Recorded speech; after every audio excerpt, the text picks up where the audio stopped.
Pekný deň. Volám sa Dominika, ale väčšina z vás ma pozná ako Pravú väždbu.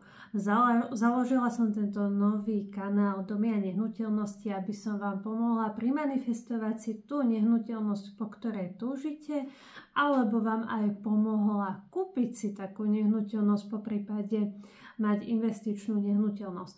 V dnešnom rozprávaní vám poviem, že či je lepšie predávať zariadenú nehnuteľnosť alebo nezariadenú nehnuteľnosť a spravíme si aj taký mini výkladík na záver.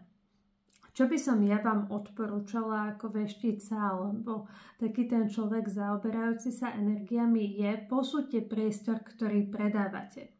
Ak napríklad nemáte dostatok financií a v tej danej nehnuteľnosti sa nachádza naozaj škaredý, olúpaný, starý, smradlavý nábytok, skúste ho postupne dávať preč, lebo znižujete tým hodnotu a aj energia toho domu, bytu, ktorý chcete predať, bude veľmi, veľmi nízka.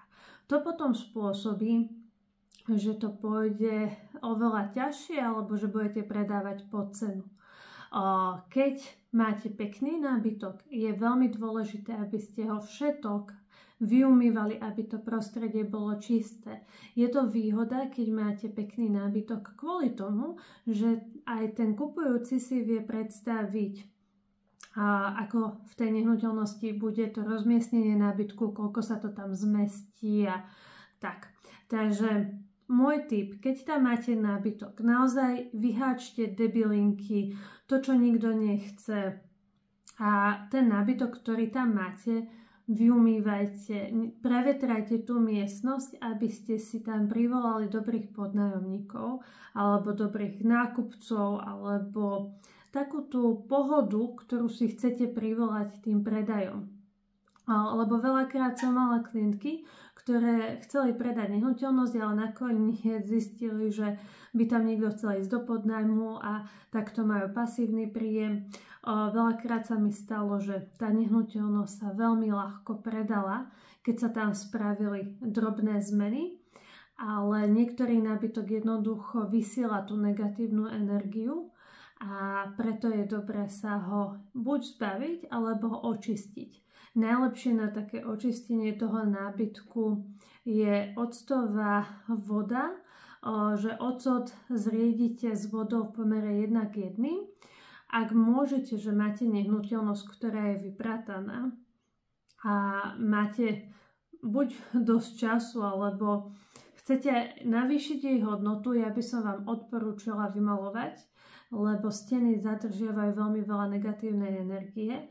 A keď sa vám naozaj dlhodobo nedarí predať nejakú nehnuteľnosť, ktorá je vyprataná, tak môže vám tento trik pomôcť. Ja budem rada, keď mi dolu do komentára napíšete, či niečo takéto riešite, alebo či ste riešili, čo vám pomohlo. A spravme si aj veštenie, že na čo si máte dávať pozor pri predaji tejto nehnuteľnosti, na ktorú sa pýtate. Ak ste si vybrali prvú kartičku, dávajte si pozor, aby ste príliš moc neriskovali. Niekedy majú ľudia tendencie si všetko spraviť sami. Vy si dávajte pozor na to, aby ste boli informovaní, aké kroky musíte spraviť, kde ísť na úrad potom.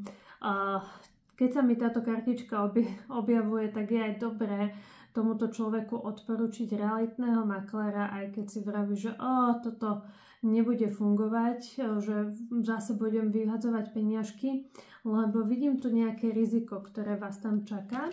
Ak ste si vybrali druhú kartičku, najväčší problém je zatajovať tie problémy v tej nehnuteľnosti, lebo budú odhalené. Takže pozor na nejaké pretvarovanie sa alebo hranie niečoho.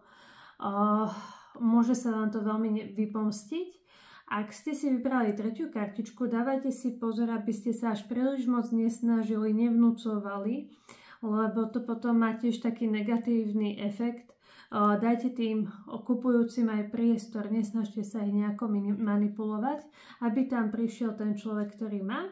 Dávajte si, keď ste si vybrali štvrtú kartičku, pozor na to, aby ste nemali takú negatívnu energiu, že veľmi potrebujem tie peniaze a za každú cenu, lebo potom budete normálne odplašovať tých ľudí, ktorí sa vám tam budú hlásiť.